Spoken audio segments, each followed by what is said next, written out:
It's your boy JTL, opposite from the norm, back with another one. My apologies for the last show that you guys wasn't able to see.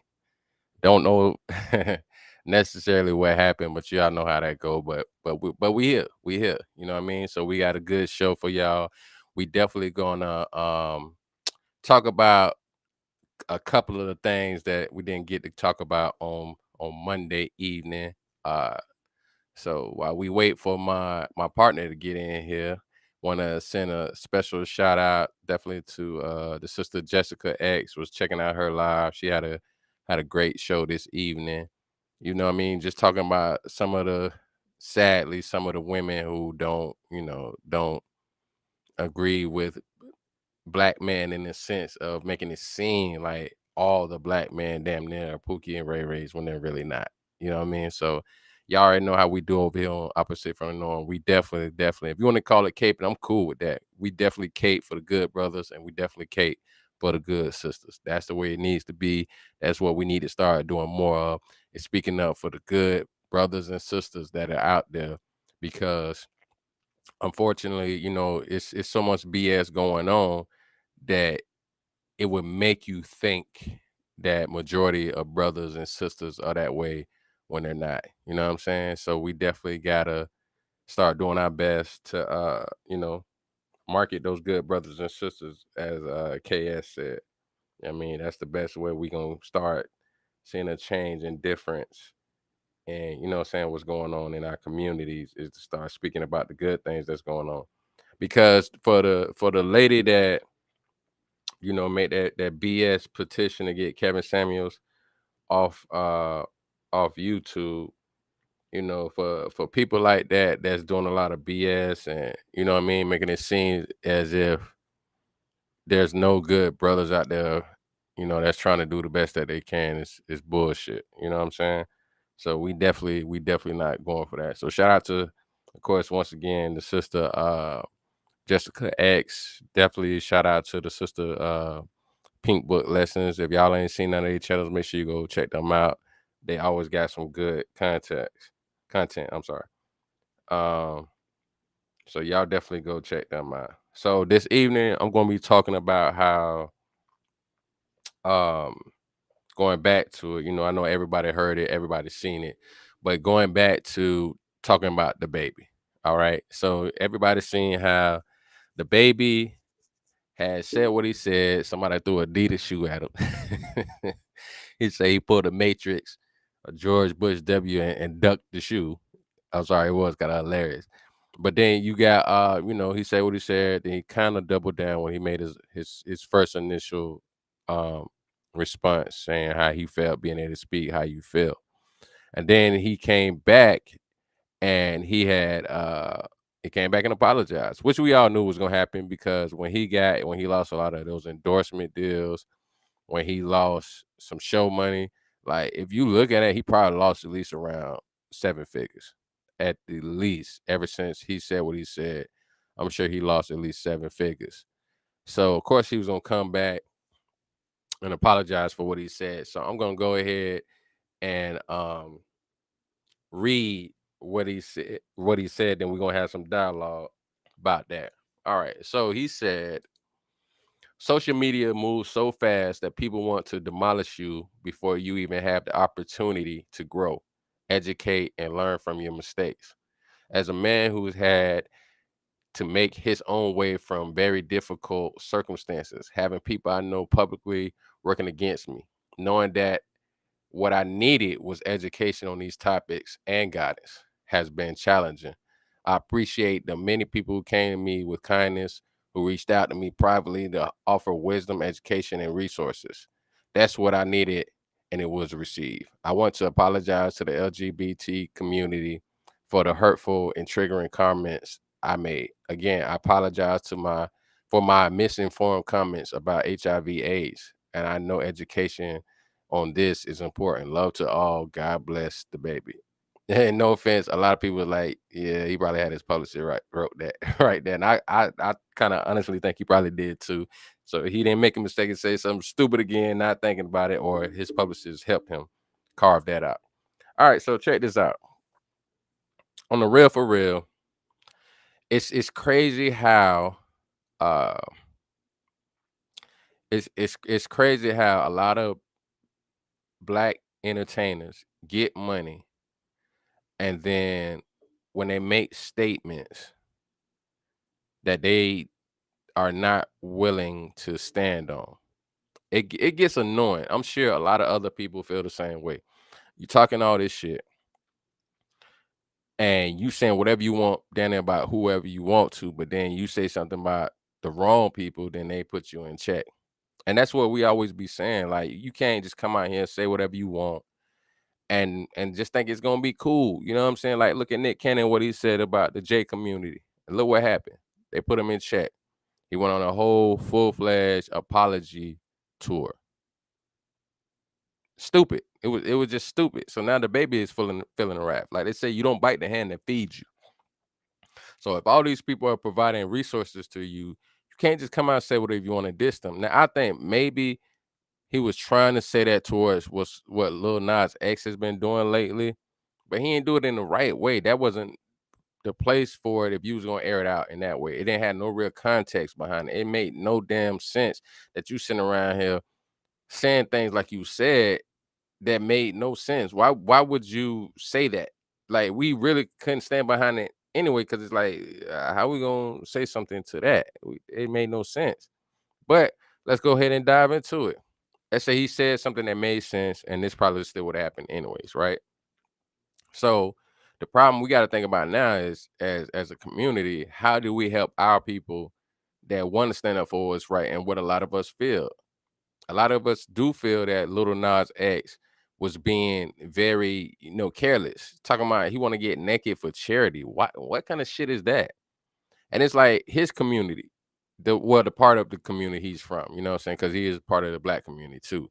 But the LGBT community, where are y'all people at to say, hold on, bro, you tripping. What are you talking about? You don't do nothing like that for charity. Like, it's going too far. Like, so now you want to take it to the people of charity and piss them off too? Listen, we got some serious things going on in this world. And for you to sit around talking about some getting naked for charity, you dancing butt naked in the prison system is not helping our people, period. So where is the people from that community to call him out on that bullshit, or either anyone that thinks like that? Where are y'all at to call them out for that? It's irresponsible, and it makes you all look bad because they keep trying to say the same thing about you. They try to, you know, like, elevate that on certain people from the gay community that all they think about is sex. We can't say that's true, just like you can't say all black people are bad. So, but my thing is, even if the baby came at it from what I like, a little bit of what at the point of what I just said, what would he do to have people support him? Like, we gotta think. Like, I've been thinking about, like, I be watching Drink Champ sometimes. Noriega always saying we should have something to promote having like kind of like a rap union. And my thing is, they keep talking about it, but they've yet to do it. So let's say you got the baby and you got Lil Boosie. With all the money that people have been spending, and no offense, I'm not trying to disrespect Lil Boosie or the baby, but they're not the mindsets or in the mind frames to have these type of organizations that we can build for our young black entertainers, whether athletes, actors, or rappers, singers, whatever. But it's like, instead of them spending so much money on jewelry, like somebody like a Noriega, somebody like a Masterpiece, somebody like a Nas, or, you know what I'm saying, different people like this can put something together. Like, everybody I name got bread. They millionaires. But they have yet to come together and say, listen, this is what we're gonna do. Okay, Nas is from New York. Master P is from Louisiana. Um, then you got Rick Ross from Florida. You got who's some LA artists with bread. You got Too Short and E40 from California, well, Oakland, but they from the state of California. You know what I'm saying? So you got different people from different states. Like, you got rappers that's successful in Detroit, that's successful in Chicago. Like, you got different places. So the smart thing would be like, all right, guys, let's come together. Let's make this union. Every state, we're gonna make a big pot to put money in. We're gonna get, what I'm saying, people that want to support to donate as well. You know what I'm saying? But rappers coming in, they donate something. So that way, every state that I just named, just those few states I just named alone. All right. When you come to Florida, Rick Ross and DJ Khaled, they got a club or a venue in Miami that you can perform at. When you go to New York, you got Noriega, you got Nas, you got Fat Joe that got a venue that you can perform at. When you go to California, you got E40, Too Short, they got a venue you can perform at. When you go to Louisiana, you got Master P, you got Baby, you got Boosie, they got a venue you can perform at, right? That way, so when a situation like that happen where you say something that's real honest, we can back each other up. Look, they're gonna cut off your resources from doing shows. Well, guess what? All them states and artists that I just named, when you go to their states and you part of this rap union, they got venues for you to perform at where there's no less than 5,000 people can get in. You still can make some money because those are the big festivals they cutting baby off. But if you got a network where it's like, let's say 20 different venues in 20 different states that you can go to, no less than 5,000, you still can make some real money. All right. Let's say T.I., he got his own clothing line of cool. You got Master P, he got his own shoe line. You got E40 that got his own wine. Snoop got his own wine. They got their own Kush. They got, you know what I'm saying? So they can also provide endorsements. These are the things we need to start thinking about.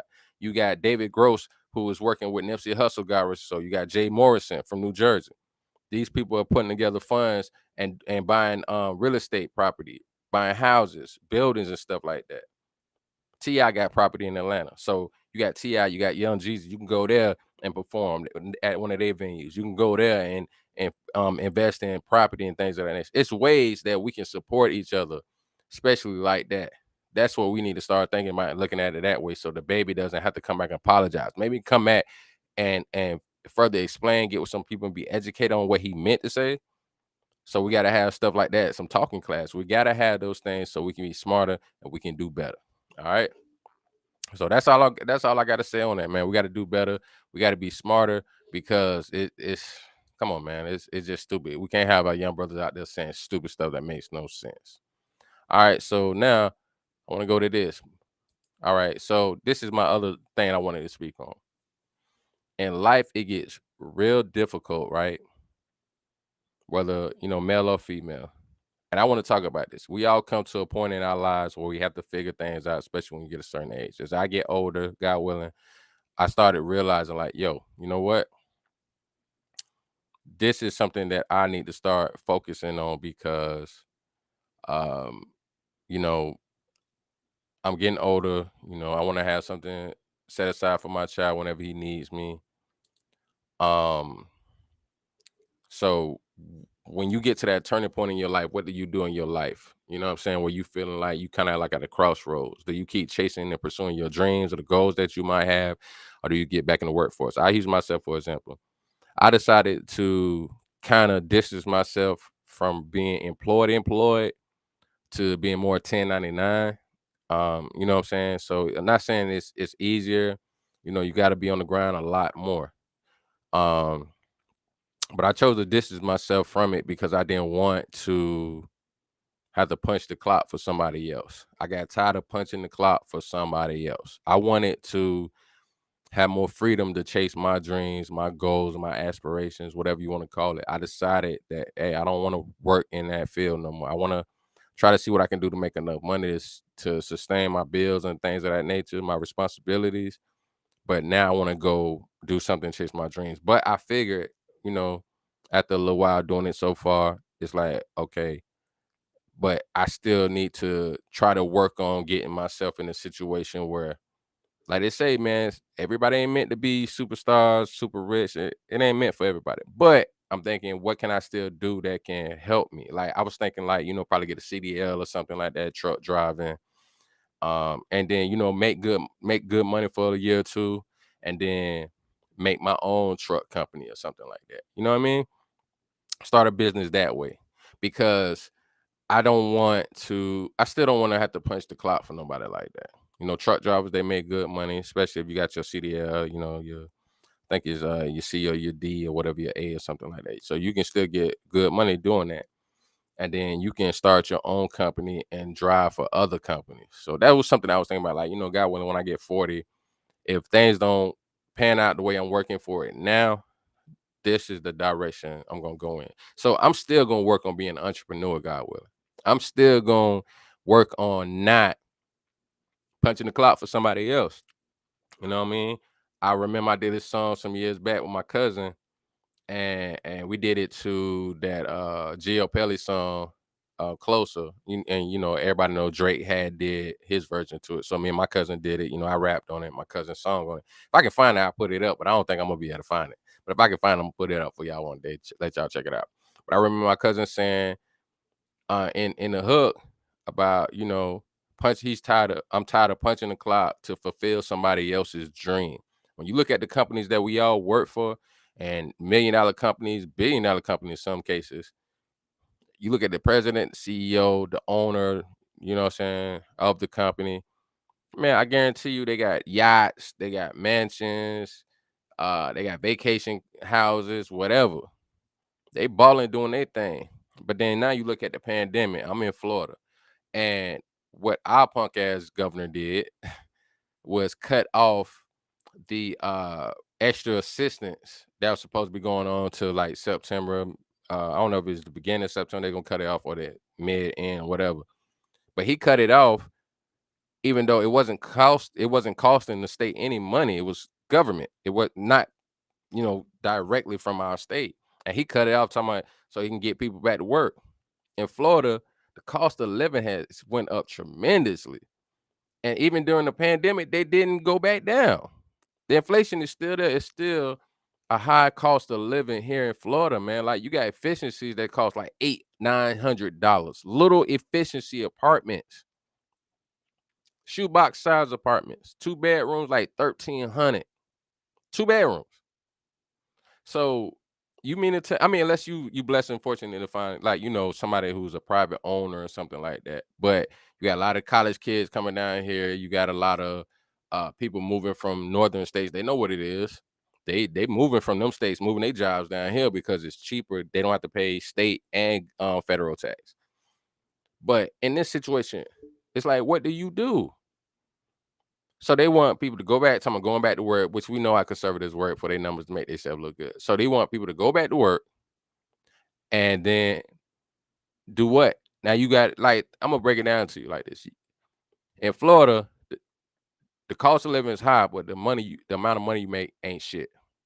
So at McDonald's, the managers make 13 and the staff makes $11. Just using them for example, because I got to give it to Wawa's. Wawa's pay pretty decent because it's 13 for staff. I don't know what it is. I don't remember seeing what it for the managers, but if we go up $2 from um and the pay wage from McDonald's, then let's say the managers make like 15 there. Okay, not too long ago, I had 2 jobs making about $15 an hour a piece, but that still wasn't shit. Both of those jobs were part time. So I got 2 of those, and I was doing Lyft at this time, just to make close to 40, just to make around 40,000. Like, I think like, yeah, around 40,000 a year. 2 jobs and a side hustle in Florida. And then you got rent about almost $1,000 a month for a little small shoebox apartment. How does that really help our people that's trying to make it in an economy, especially somewhere in Florida? And I feel like if you're from Florida, born and raised, they should give a break. Like the theme parks, they will allow you to it's almost like getting grandfathered in, I guess you could say. If you from Florida, um, or reside there or whatever, you get to pay less to go to, like, Adventure Island, SeaWorld, stuff, Disney World, stuff like that. They should have that like that for Florida, but I digress. So anyways, that's what the governor did. So a lot of people asked out right now. And then you see they just extended eviction protection. They just extended it. And it's so sad that we got to go through things like that. But my whole point was, that's why I didn't want to work for somebody else. I'm busting my ass, 2 jobs, both part time and doing Lyft. So I was working them 60 plus hours a week, grinding. And then all the money you still got to spend to survive. This shit is not fucking cheap. But I'm gonna bust my ass while these rich ass people being able to ball out. And I ain't mad at them. I'm not saying they wrong for, they went out there, they was fortunate and blessed to get it. I'm not saying nothing bad against them. But what I'm saying is, for me, I was like, I'm not gonna bust my ass, be stressed the fuck out, barely making any money, breaking my back, barely getting any sleep, and then I ain't even making $40,000 a year. So I said, the hell with it. I backed my ass up off of that shit And I was like, let me do this, let me do that, let me work on this, let me try to do this. So if I'm still able to sustain having just, working, trying to do a side hustle or whatever, the same amount, and then I'm like, all right, let me try this for a number of years. And if this don't work out by the time I'm 40, God willing, when I turn 40, if whatever happens, that's where I'm gonna decide to move and change and do something different. But I was like, I might do a CDL, work for a couple years driving, and then stack my chips and then start my own company doing driving, what I'm saying, for other companies or something, subcontract or something with my company. But I just want to put that thought to y'all, man. The older y'all get, are you chasing your dreams or are you not? And if you are chasing your dreams, does it involve you being out there on your own, stepping out there on faith, or is your dreams a career working for somebody else? You know what I'm saying? What are we gonna do to try to make things better for ourselves versus working for somebody else? You know what I'm saying? It's like, what do you do when you get to that point and you're trying to figure it out? You know what I'm saying? So I want y'all to just think something about, especially my brothers out there. I want y'all to think about what y'all trying to do, what you want to do in life. You know what I'm saying? Do you feel you came to that crossroads yet where you don't know what the hell to do? And then what do you want to do to figure out? So that's what we want to try to do more on our channel is, giving other opportunities, you know what I'm saying? Talking about finances, talking about community work, you know what I mean, and being an entrepreneur, all those different type of things that we want y'all to, try to talk to the young brothers, because they say it's on us to try to make a change in the community. So the best thing we can do is talk to the young brothers around our age, whatever, but especially young brothers too, around 18, finding a different trajectory in your life instead of you making the same mistakes that a lot of us older brothers did. So we have to talk to the younger brothers. So that's why I'm kind of speaking on it now. You know what I'm saying? Trying to figure out what changes I'm gonna make in my life so that my son don't have to go through the same thing I went through trying to figure it out. You know what I'm saying? I think that's something good. All right, so this was just a quick little show. I'm gonna be, get back to dropping more videos during the week. I kind of been slacking a little bit, but that's why we try to do Mondays and Thursdays at 10 p.m. so we can still interact with the audience, let y'all hear what we got to say. But I'm gonna get back to dropping some more videos. I'm trying to work on some things behind the scenes right now, God willing, just trying to get some people together, just trying to reach out to everybody and bring some more special things for y'all. You know what I mean? But make sure y'all leave some stuff in the comments, man. Let me know what you think, on the baby situation, and also on what you trying to do in your life. You know what I mean? So this your boy JTL, opposite from the Norm 18, Mondays and Thursdays at 10 p.m. And I'll be bringing more videos back to y'all. All right.